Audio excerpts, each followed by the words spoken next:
है कि 2025 तक जो आपका टारगेट है 10 करोड़ लोगों को बौद्ध धर्म की शरण में लाने का, 2025 तक एक टारगेट और भी है सर जी। हिंदू राष्ट्र बनाने का। ऐसा लोगों की जुबान से अब ये न्याय और अन्याय के बीच लड़ाई है, तो कहीं ये आप किसी के समता रास्ते और में तो नहीं विषमता के आ बीच लड़ाई है। रहे? अगर मैं रास्ते में हूँ तो डट के खड़ा हूँगा, इसलिए खड़ा हूँगा कि यहाँ मेरे समाज के ऊपर होने वाले जुर्म जाति के खिलाफ कोई क्यों नहीं बोलता। तब धर्म कहाँ चला जाता है। तो या तो वो जातिवाद को, जातियों को ख़त्म करके सबको एक बराबर सम्मान देने के लिए तैयार हो जाएं, जातियों को छोड़ दें, अपने नाम के पीछे शर्मा, वर्मा, गुप्ता, बनिया सब लिखना बंद करें। नमस्कार, मैं नलिनी और आप देख रहे हैं द जनता लाइव। और आज हमारे साथ इस खास बातचीत के लिए मौजूद हैं मेरी सहयोगी पूजा और साथ में एक बेहद खास मेहमान। जी हाँ, दिल्ली के पूर्व सामाजिक कल्याण मंत्री राजेंद्र पाल गौतम जी। नमस्कार सर, स्वागत है आपका। जी, नमो बुद्धाय, जय भीम। खास बात यह है इस बातचीत में कि पिछले कुछ दिनों से लगातार हम देख रहे हैं कि आरोप प्रत्यारोप की राजनीति जो है राजेंद्र पाल गौतम जी पर चल रही है। क्या है पूरा मामला? ऐसा इन्होंने क्या कर दिया जो लगातार पक्ष के साथ विपक्ष भी इन पर घेराव किए हुआ है? सर से खुद जानेंगे। सर, एक सवाल से शुरुआत करूंगी जी। बीती अशोक दशमी को आपने दिल्ली में 10,000 लोगों को बौद्ध धर्म की दीक्षा दिलाई और आपका एक मिशन है जय भीम जिसको आप चला रहे हैं और आपका कहना है कि 2025 तक आप 10 करोड़ लोगों को बौद्ध धर्म की दीक्षा दिलाएंगे। जब नागपुर में हर साल इसी तरीके के कार्यक्रम का आयोजन किया जाता है तकलीफ नहीं है, क्योंकि वहाँ पर भी प्रतिज्ञाएं ली जाती हैं। वही 22 प्रतिज्ञा जब पहली बार आपने दिल्ली में दिलवा दी आपके प्रेजेंस में, तो क्यों इतना ज़्यादा दिक्कत हो रही है लोगों को? एक्चुअली मैं समझता हूँ कि असल मसला 22 प्रतिज्ञाएं नहीं है जी। 22 प्रतिज्ञाओं के ये केवल 3 प्रतिज्ञाएं पढ़ रहे हैं। इनको पूरे 22 प्रतिज्ञाएं पढ़ेंगे तो ये उसको बार बार दोहराएंगे और ये खुद कहेंगे कि पूरे दुनिया में अगर मानवता और शांति कायम हो सकती है तो ये 22 प्रतिज्ञाएं बेहतरीन है। इसमें किसी के धर्म का अपमान करने की बात नहीं है, इसमें किसी की आस्था को चोट पहुंचाने की बात नहीं है।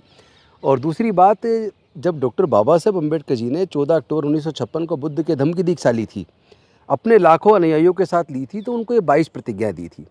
तभी से हर साल जब भी कोई हिंदू धर्म को मानने वाला व्यक्ति अगर बौद्ध धर्म की दीक्षा लेता है तो वो ये त्रिशरण और पंचशील लेने के बाद ही वो 22 प्रतिज्ञाएं भी दोहराता है।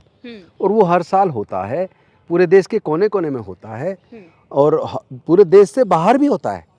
एक साल में हजारों स्थान पर अशोक विजयदशमी का सेलिब्रेशन के लिए लोग जुड़ते हैं और वहाँ ये 22 प्रतिज्ञा दोहराते हैं। उसमें कुछ अजीब अलग बात नहीं है। नागपुर के अंदर तो हर साल कई लाख लोग पूरे देश से इकट्ठे होते हैं। अगर उसकी वीडियो फुटेज आप निकालेंगे, जैसे इस बार के में फडणवीस जी का भाषण है, वो खुद कह रहे हैं त्रिशरण पंचशील लेके और ये 22 प्रतिज्ञाओं को मानना चाहिए, इससे बहुत कल्याण होगा।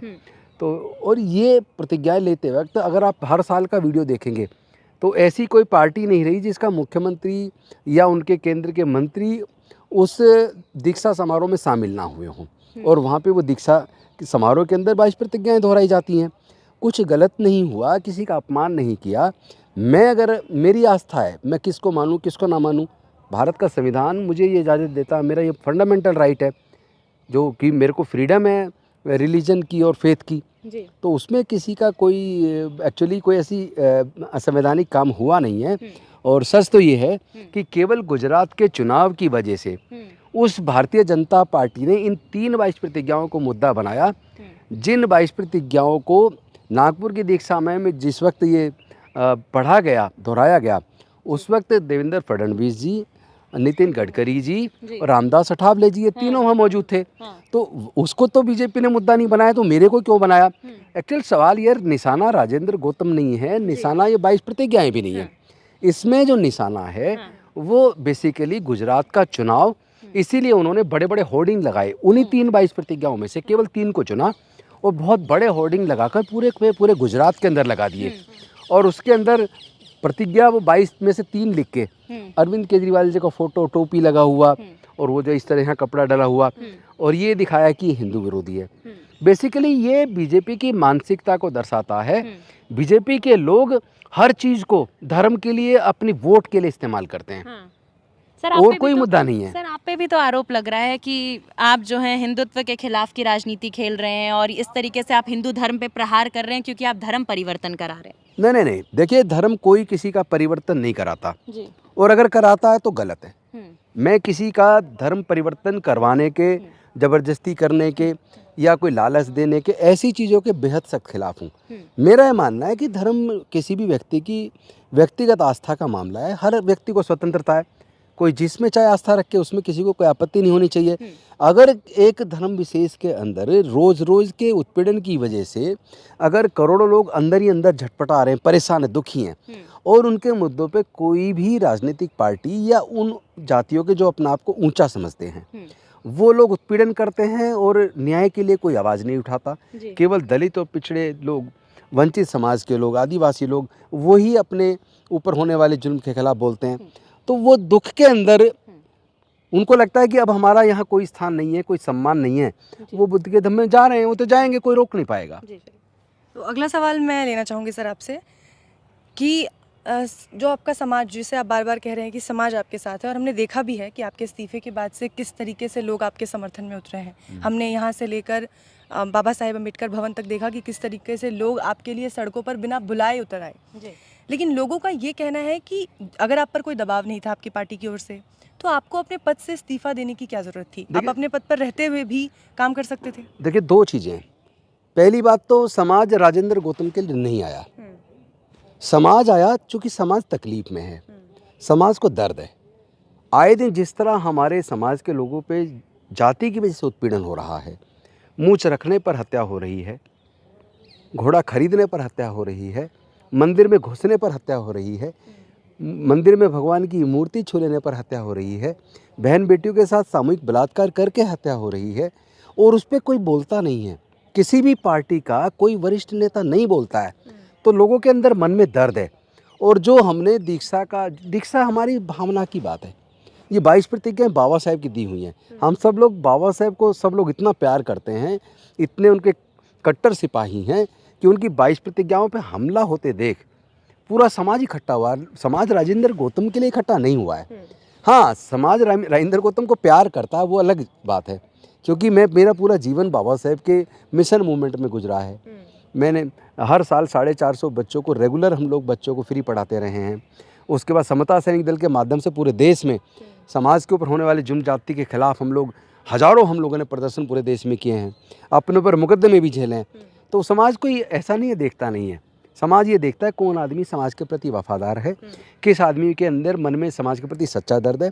और अगर उसके साथ कुछ होता है, जिस तरह का ये पूरा बीजेपी और पूरा मेन स्ट्रीम जो मीडिया, गोदी मीडिया कहिए, उसको जिस तरह लगाया गया इन 22 प्रतिज्ञाओं के ऊपर हमला करने के लिए और मेरे ऊपर, उससे समाज भी आहत हुआ। और समाज चल के आया कि हम लोग कमज़ोर नहीं हैं, हम लोग अपने हक और अधिकार के लिए लड़ना जानते हैं, उनका स्वाभिमान जागा है।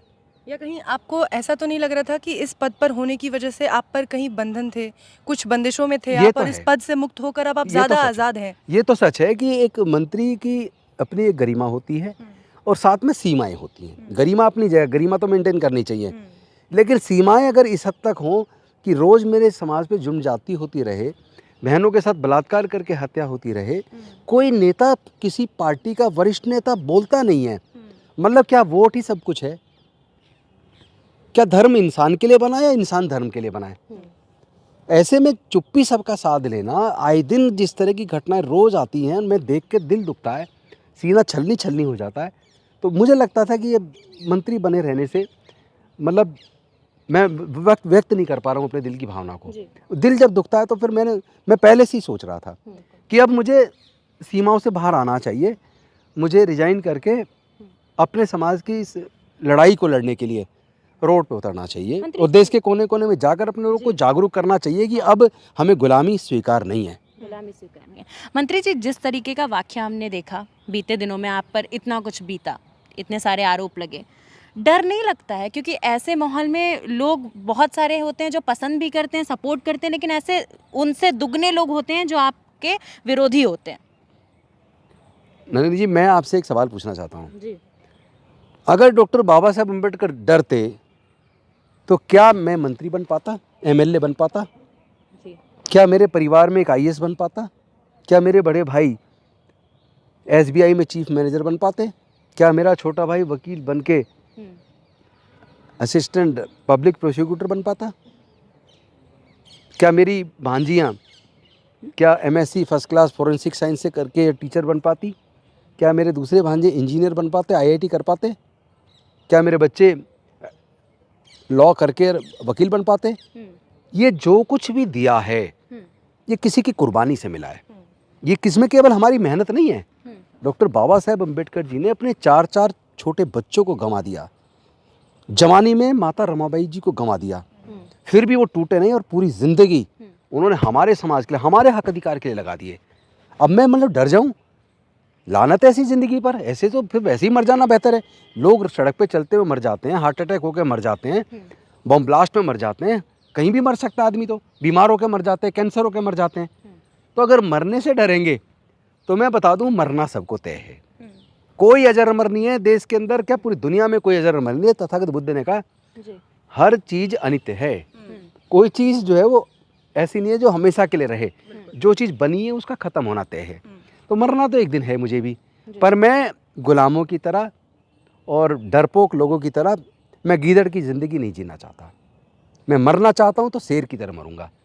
मैं मरने से नहीं डरता, मैं अपने समाज के हक अधिकार की लड़ाई को तब तक लड़ता रहूँगा जब तक मेरे शरीर में खून बचा हुआ, जब तक मेरे अंदर सांसें चलेंगी, तब तक मैं इस लड़ाई को लड़ूंगा और बेहद मजबूती से लड़ूंगा।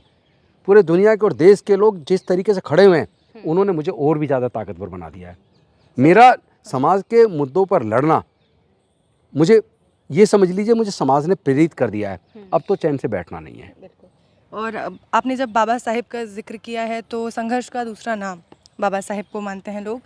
बाबा साहेब ने हमें संविधान दिया और संविधान का हम अगर बात करते हैं अक्सर तो लोग कहते हैं कि मंदिर है, कानून का मंदिर है संविधान, आप इस तरीके से बात करते हैं। और जब हमने देखा कि नई संसद का निर्माण होने को था तो वहाँ शिलान्यास किया गया, हिंदू धार्मिक कर्मकांड से पूजा की गई, पत्थर रखा गया, खुद देश के प्रधानमंत्री वो वहाँ गए और उन्होंने हिंदू रीति रिवाज से वहाँ मंदिर का, जो देश की संसद है, जो सभी धर्मों के लिए बराबर है, सभी लोगों के लिए बराबर है, सबके लिए एक जैसी है, उसमें एक धर्म को अनिवार्यता दी गई, उसको प्राथमिकता दी गई और उसका शिलान्यास किया गया। हालांकि लोगों ने इसका विरोध तब भी किया था। लेकिन मैं आपसे जानना चाहूँगी कि बीते 10 सालों में जिस तरीके से हिंदू रीति रिवाजों को, धर्म को बढ़ावा दिया जा रहा है, उस पर लोग कुछ नहीं बोलते, उससे लोग बल्कि खुश होते हैं, क्योंकि उन्हें लगता है कि इस देश में कहीं ना कहीं अब लोग खुलकर, हिंदू राष्ट्र की मांग कर पा रहे हैं, हिंदुत्व फिर से जाग उठा है, भगवा लहराएगा और इस तरीके की तमाम बातें की जाती हैं। ऐसे में जब आप बौद्ध धम्म की बात करते हैं, बुद्ध के शील की, प्रज्ञा की बात करते हैं, तो इस वजह से क्या आपको टारगेट किया जाता है? देखिए, यही कारण है। पहली बात तो जो माननीय प्रधानमंत्री जी ने जो नई संसद का जो उद्घाटन किया और जिस पूजा पद्धति से किया, वो भारत का संविधान इसकी इजाज़त नहीं देता। क्योंकि प्रधानमंत्री देश के हैं, प्रधानमंत्री सब के हैं और भारत किसी एक धर्म का मानने वाले लोगों का देश नहीं है।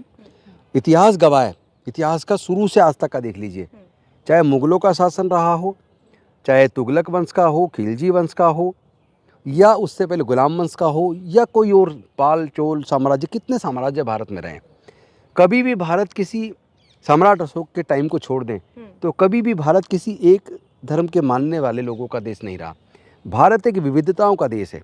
भारत में अनेकों धर्म के लोग रहते हैं, अनेकों संस्कृतियों को मानने वाले लोग रहते हैं और सब लोग मिलकर रहते आए हैं। मुग़लों ने भी और अंग्रेज़ों ने भी कभी किसी एक धर्म को बढ़ने से, काम करने से नहीं रोका। लेकिन आज देश का संविधान जो एक सेकुलरिज्म की बात करता है, जो सबको साथ लेकर चलने की बात करता है, वहाँ देश के प्रधानमंत्री अगर एक धर्म विशेष की पूजा पद्धति से देश के बनने वाले संसद का इनॉग्रेशन करते हैं तो ये कहीं ना कहीं असंवैधानिक है। और इस पे देश के मुख्य मीडिया का बिल्कुल चुप्पी साध लेना, ये उनके निष्पक्षता के ऊपर प्रश्न चिन्ह लगाता है और उनकी पत्रकारिता को भी प्रश्न चिन्ह लगाता है। और मैं तो ये कहना चाहूँगा कि भारत में सभी लोग मिलजुल कर रहें और सबको एक मानव का जीवन, सम्मान का जीवन तो मिले। अगर वो नहीं मिला तो फिर ऐसे जीवन का फ़ायदा क्या है। और मैं किसी डराने वालों से डरता नहीं हूँ। मरना एक दिन है, मरेंगे तो शान से मरेंगे, हंसते हुए मरेंगे। मंत्री जी, एक अहम सवाल, आपके ट्विटर अकाउंट से अभी हमने एक ट्वीट पढ़ा जिसमें आप अपने लोगों को ये कहते नजर आए कि क्या ज़रूरी है मंदिर जाना, मंदिर जाओगे तभी अधिकार मिलेगा। वो क्या था, पूरा मामला क्या था वो ट्वीट? उस ट्वीट के ज़रिए आप क्या कहना चाह रहे थे वो बताइए। एक्चुअली राजस्थान की एक घटना का एक ट्वीट मैंने देखा, जी। जहाँ एक दलित परिवार ने मंदिर में जाकर कीर्तन किया, तो उनको सामाजिक बहिष्कार कर दिया, हुक्का पानी बंद कर दिया। तो मैं ऐसे लोगों से सिर्फ एक बात कह रहा हूँ, मैं ये नहीं कह रहा आप किसी के धर्मस्थल में ना जाएं, मंदिर मस्जिद गुरुद्वारे में ना जाएं, लेकिन मैं ये कह रहा हूँ जहाँ आपका सम्मान ना होता हो, अपमान होता हो, बेइज्जती होती हो, जलालत होती हो या आपकी हत्या होती हो, आप ऐसी जगह क्यों जा रहे हो? आप वहाँ जाओ जहाँ आपको सम्मान के साथ आपको जाने की इजाज़त हो। बस इतनी बात मैंने कही है। सर, आपके इस्तीफे के बाद आपके रिक्त हुए पद को भरने के लिए कई कयास लगाए जा रहे थे और ऐसा भी कहा जा रहा था कि क्योंकि एक दलित चेहरे को ही वहाँ बिठाया जाएगा, तो जितने भी दलित मंत्री हैं उन सबके नामों की लिस्ट सामने आ गई थी। लेकिन अब उस पर पटेल नगर से एमएलए राजकुमार आनंद जी लगभग फाइनल हैं। तो ऐसे में आपको क्या लगता है कि आपके इस्तीफे के बाद से आपकी पार्टी की तरफ से एक ट्वीट तक नहीं आया, और हम देखते हैं कि आम आदमी पार्टी वो पार्टी रही है जो अपने एमएलएस के लिए, अपने नेताओं के लिए सड़क पर प्रदर्शन करने में कहीं पीछे नहीं हटती। ईडी ऑफिस हो, सीबीआई ऑफिस हो, सबका घेराव किया जाता है, और आपके इस्तीफे के बाद तुरंत आपकी दूसरे पद पर नियुक्ति के लिए व्यक्ति को ला दिया गया, लेकिन आपके विषय में इतनी चुप्पी, क्या ये सही है? देखिए, पहली बात तो मैं आपके चैनल के माध्यम से राजकुमार आनंद जी हमारे भाई हैं, उनको शुभकामनाएं देना चाहूँगा। वो मंत्री पद की जल्दी शपथ लेंगे और वो बहुत अच्छा काम करेंगे और हम उनको पूरा सहयोग करेंगे। और दूसरी रही बात साथ किसी के खड़े ना होने की, तो पूरे दुनिया से मुझे इतने संदेश आ रहे हैं, लोगों ने 25-26 देशों से चिट्ठी लिख के मुझे समर्थन किया और देश के कोने कोने से मुझे समर्थन में लोग खड़े हुए हैं। और अच्छी बात यह है कि जो लोग मानवतावादी हैं, बेशक से उनका जन्म ब्राह्मण में हुआ हो या क्षत्रिय में हो या वैश्य में हुआ हो या किसी और कम्युनिटी में हुआ हो या किसी और धर्म में हुआ हो, जो लोग मानवता पसंद है उनके भी बधाई संदेश आए। उन्होंने भी कहा कि हम आपके साथ खड़े हैं। लेकिन ये ठीक है, मेरी पार्टी के लोग नहीं खड़े हुए, तो ये गुजरात का चुनाव है और चुनाव की वजह से मुझे लगता है राजनीतिक पार्टियों को समय और परिस्थिति के हिसाब से निर्णय लेने होते हैं। राजनीति केवल भावनाओं से नहीं चलती, राजनीति में सहमत का गेम चलता रहता है और उसमें लोगों को, जो नेतृत्व करने वाले लोग होते हैं, उनको हमेशा बहुत ही चतुराई से समय और परिस्थिति के हिसाब से निर्णय लेना होता है। तो मुझे लगता है जो भी निर्णय पार्टी ने लिया होगा वो समय और परिस्थिति को ध्यान में रख के लिया होगा, लेकिन मैंने कोई गलत काम नहीं किया। मेरे साथ जब पूरा देश खड़ा है तो मैं इसका इंतज़ार क्यों करूं कि कोई वहाँ से समर्थन नहीं मिला या यहाँ से नहीं मिला। जब पूरा देश खड़ा और मेरा पूरी कम्युनिटी मेरे साथ खड़ी है, मेरे लिए तो मेरी ताकत मेरी कम्युनिटी। और वैसे भी इतिहास गवाह है, जब जब दलितों पे जुल्म हुआ, अक्सर आप देखना पॉलिटिकल पार्टी की भी अगर SC/ST पे जुल्म हुआ तो SC/ST की विंग ही प्रदर्शन करती है, चाहे वो बीजेपी हो या कांग्रेस हो या कोई और पार्टी। सब पार्टी में केवल SC/ST सेल ही SC/ST पे होने वाले जुल्म अत्याचार के खिलाफ प्रदर्शन करती है। तो हमारे साथ तो वैसे भी पूरे देश में हमें पता है बाबा साहब ने अपनी लड़ाई को खुद लड़ा, हमें भी अपनी लड़ाई को खुद लड़ना है। हमारा समाज साथ है और मैं बहुत खुश हूँ कि मेरे समाज ने कम से कम न्याय की इस लड़ाई में मेरा साथ दिया। और ये मेरा साथ नहीं है, ये बाबा साहब की 22 प्रतिज्ञाओं के साथ खड़े होने की बात है। ये हमारे समाज के गौरव की बात है, स्वाभिमान की बात है। लोग स्वाभिमान के लिए खड़े हो रहे हैं। लोग किसी व्यक्ति को, राजेंद्र गौतम को नेता या मजबूत बहुत बड़ा नेता बनाने के लिए हो रहे, और मुझे बनना भी नहीं है। मैं तो एक कट्टर अम्बेडकरवादी के तौर पर अगर लोग मुझे जाने, इससे बड़े पदवी मेरे लिए शायद कोई और नहीं हो सकती। मुझे कोई मुख्यमंत्री और केंद्र में मंत्री या कुछ और बना दे, लेकिन अगर मेरे पे ये ठप्पा लगा दे कि ये समाजद्रोही है जी, तो मैं ऐसी किसी कुर्सी को पसंद नहीं करूँगा। लेकिन लोग अगर ये कहें कि सब कुछ गंवा के भी ये आदमी है कट्टर अम्बेडकरवादी, कट्टर सिपाही है बाबा साहब का, मैं बड़े गौरव के साथ एक सीना चौड़ा करके मैं उसको स्वीकार करूँगा, क्योंकि मेरे लिए बाबा साहब का मिशन और मेरे समाज का मान सम्मान और गरिमा वो ज़्यादा महत्वपूर्ण है। बिल्कुल, समाज से राजनीति है, राजनीति से समाज नहीं। और लोकमत बहुत ज़रूरी होता है। सर, एक आखिरी सवाल के साथ जो है इस पूरी वीडियो की मैं समाप्ति करना चाहूँगी। सवाल कुछ इस प्रकार है कि सुनने में आ रहा है कि उस समारोह में जो हमारे नए मंत्री जी जो आपकी जगह लेने वाले हैं वो भी मौजूद थे। आप किसी और के लिए आप मुश्किल खड़ा मत कीजिए। समाज के जब उसमें कई हज़ार लोग, करीब 13,000 लोग शामिल हुए हैं और वो क्षेत्र के नज़दीक के हमारे MLAs भी शामिल हो, तो वो कोई देखिए एक ये समारोह हमारा दीक्षा समारोह है, अशोक विजयदशमी को सेलिब्रेशन के लिए करते हैं। तो मैंने वहाँ दीक्षा ली है। हाँ, तो मैं किसी और को का नाम लेने की बजाय मैं ये कहूँगा कि देखिए समाज के लोग शामिल होंगे तो क्या हमारे नेता समाज के शामिल नहीं होंगे? मंजू उसमें जी, बुराई क्या है? होना चाहिए। मोटिव घेराव करने का नहीं था, सवाल सिर्फ इतना सा था कि अगर आपने दीक्षा दिलाई तो आपको इस्तीफा देना पड़ गया, लेकिन फिर उसी दीक्षा समारोह में मौजूद इंसान को मंत्री बना दिया गया। तो नहीं, इसको आप इस दृष्टि से लीजिए कि किसी अच्छे आदमी को मंत्री बनाना जरूरी है और एक अच्छे इंसान को मंत्री बनाया है और मेरी उनको शुभकामनाएं और मैं उनको हर प्रकार से सहयोग भी करूंगा, हर प्रकार से मदद भी करूंगा और उनके साथ डट के खड़ा हूंगा। ठीक है सर, बीते कुछ दिनों से जिस तरीके की लड़ाई आप लड़ रहे हैं, एक तरीके से समाज की जो कुरीतियां हैं उनसे आप लड़ाई लड़ रहे हैं, और किस तरीके से लोगों को जो है उस चीज़ के लिए मोटिवेट करना चाहेंगे और प्रोत्साहित करना चाहेंगे कि वो भी इस लड़ाई में आपका साथ दें, क्योंकि ये समाज से लड़ाई नहीं है, समाज की गंदगी से लड़ाई है। ये एक्चुअली लड़ाई विचारधारा की है। जी। एक तरफ मनुवाद है जो असमानता पर आधारित है, शोषण पर आधारित है। एक तरफ अम्बेडकरवाद है जो समता, स्वतंत्रता, बंधुता, न्याय, प्रज्ञा, शील, करुणा, मैत्री पर आधारित है, जो बुद्ध के धम्म पर आधारित है। तो हम तो बाबा साहेब के विचार के साथ खड़े हैं और पूरे समाज से आह्वान करते हैं कि बहुत हो चुका अब अन्याय और अत्याचार, अब अपने अधिकार के लिए लड़ना सीखो, खड़े हो जाओ। अगर आप एकजुट होकर खड़े हो जाएंगे, किसी की हिम्मत नहीं है कि हमारी बहन बेटी की तरफ कोई आंख उठा के देख ले, किसी की हिम्मत नहीं है कि हमारे युवाओं का इस तरह कत्ल कर दे, इस तरह कोई हमारे समाज को अपमानित कर दे, किसी की हिम्मत नहीं है। ये हिम्मत सिर्फ इसलिए हो रही है क्योंकि हम लोग जातियों को जिंदा रखे हुए हैं। हम ही तो लोग हैं, कोई जाटव है, कोई चमार है, कोई खटीक है, कोई कोली है, कोई वाल्मीकि है। अरे क्या है ये सब? कुदरत ने सबको इंसान पैदा किया है। मुझे एक एग्जाम्पल पूरे दुनिया में, केवल एक एग्जाम्पल बता दो जहाँ किसी को कोई गंभीर बीमारी हो जाए और डॉक्टर कहे कि भाई तुम्हारा ऑपरेशन होना है, बड़ा ऑपरेशन है, आपको 10 यूनिट या 20 यूनिट ब्लड की ज़रूरत है, और जिसको पीड़ित को ब्लड की ज़रूरत है उसने ये कहा हो कि मुझे ब्राह्मण का ब्लड चाहिए या मुझे केवल मुस्लिम का ब्लड चाहिए या केवल ईसाई का चाहिए। जब ब्लड चाहिए तब चूंकि जानवर का ब्लड चढ़ नहीं सकता, तब तो कह रहे किसी से भी ब्लड डोनेट करवा दो चूंकि जान बचानी है। तो फिर ये जाति क्यों, किसने बनाई और जाति के बनने से किसको फ़ायदा हुआ, जाति के बनने से किसको नुकसान हुआ, इस अंतर को समझना होगा।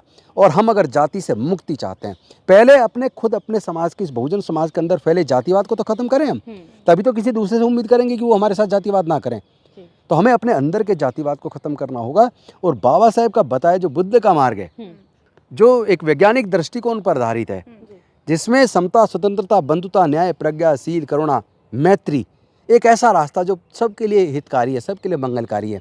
आप सब लोग उस रास्ते पे चलिए, आपका कल्याण होगा, पूरे दुनिया में शांति और मानवता का राज कायम होगा और पूरी दुनिया जब शांति होगी तो भी तरक्की होगी।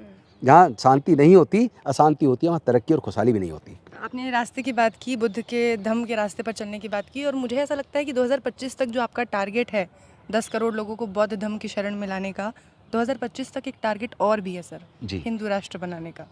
ऐसा लोगों की जुबान से अब ये न्याय और अन्याय के बीच लड़ाई है, तो कहीं ये आप किसी के समता रास्ते और में तो विषमता नहीं के बीच लड़ाई है। अगर मैं रास्ते में हूँ तो डट के खड़ा हूँगा, इसलिए खड़ा हूँगा कि यहाँ मेरे समाज के ऊपर होने वाले जुर्म जाति के खिलाफ कोई क्यों नहीं बोलता। तब धर्म कहाँ चला जाता है, तब वो सारे मीडिया के चैनल वाले लोग और वो सारे नेता जो हमारे मुद्दों पर बोल रहे हैं खिलाफ, तब वो कहाँ चले जाते हैं जब मूंछ रखने पर हमारे युवाओं की हत्या होती है। तब वो लोग कहाँ चले जाते हैं जब मंदिर प्रवेश करने पर, मूर्ति छूने पर हमारी लोगों की हत्या होती है। तब वो लोग कहाँ चले जाते हैं जब घड़ा छूने पर हमारे बच्चों की हत्या हो रही है, तब कहाँ चले जाते हैं वो। तो या तो वो जातिवाद को, जातियों को ख़त्म करके सबको एक बराबर सम्मान देने के लिए तैयार हो जाएं, जातियों को छोड़ दें, अपने नाम के पीछे शर्मा, वर्मा, गुप्ता, बनिया सब लिखना बंद करें। क्यों लिखते हैं मिश्रा, क्यों लिखते हैं वो पांडे, दुबे, चौबे, किस लिए? अरे जब इंटरव्यू में नंबर मिलता है तो तुम्हारे नाम की वजह से तुम्हें ज़्यादा मिलता है, हमारा काबिल आदमी उसको कम नंबर मिलता है, तब तो नहीं बोलते। जातियों को, तुम जातिवाद को बढ़ावा दे रहे हो, जातियों खत्म करो, अपने पीछे से सारी आइडेंटिटी हटाओ, हम भी हटाएंगे, तुम भी हटाओ, आपस में रोटी बेटी का रिश्ता रिश्ता मेंटेन करो, आपस में रोटी बेटी का रिश्ता करो, और फिर तुम जैसा मर्जी राष्ट्र बनाना है, देश अपना बना लेगा, अपना राष्ट्र जैसा बनाना है, जनता तय करेगी ना। कोई पॉलिटिकल पार्टी या चंद मुट्ठी भर लोग कैसे तय करेंगे कैसा राष्ट्र बनाना है, किसका बनाना है? जनता खुद तय करेगी किसको कहाँ जाना है, क्या चुनना है। उसमें ये कोई ज़बरदस्ती का सौदा नहीं है, ये आदमी की खुद की मन की इच्छा है। ये धर्म वैसे भी आस्था की जो चीज़ है वो व्यक्तिगत है। बिल्कुल। तो आज जो जितने भी तमाम आरोप प्रत्यारोप लग रहे थे, हो रहे थे, उन तमाम बातों पर हमने बात की राजेंद्र पाल गौतम जी से, और तमाम मुद्दों पर एक एक करके बड़ी बेबाकी से अपनी राय भी रखी आपने। बहुत शुक्रिया सर आपका इन तमाम मुद्दों पर बहुत बहुत धन्यवाद। इतनी बेबाकी और निष्पक्षता के साथ सारे सवालों के हमारे जवाब देने के लिए बहुत थैंक बहुत यू। शुक्रिया। नमो बुद्धाय, साथ ही जय भीम सर को। साथ ही एक चीज़ है कि सर ने बोला कि किसी भी बदलाव की शुरुआत अपने घर से होती है, अपने समाज को भी उन्होंने प्रोत्साहित किया। हमें सिर्फ एक ही चीज़ सोचने की ज़रूरत है कि राजेंद्र पाल गौतम जी की बातों से आज एक चीज़ जाहिर और साफ हो गई कि लड़ाई उनकी समाज से नहीं है, समाज में मौजूद उस दीवार से है जो हमें ऊंच नीच दर्शाती है, हमें जातिवाद कह के बांटती है। वो हमेशा ये कहते आए हैं कि मानव मानव एक समान, तो आप भी इस चीज़ को वैसे ही लीजिए। ये किसी धर्म पर आरोप नहीं था या किसी धर्म पे अटैक नहीं था, सिर्फ समता के लिए था। Thank you. बहुत बहुत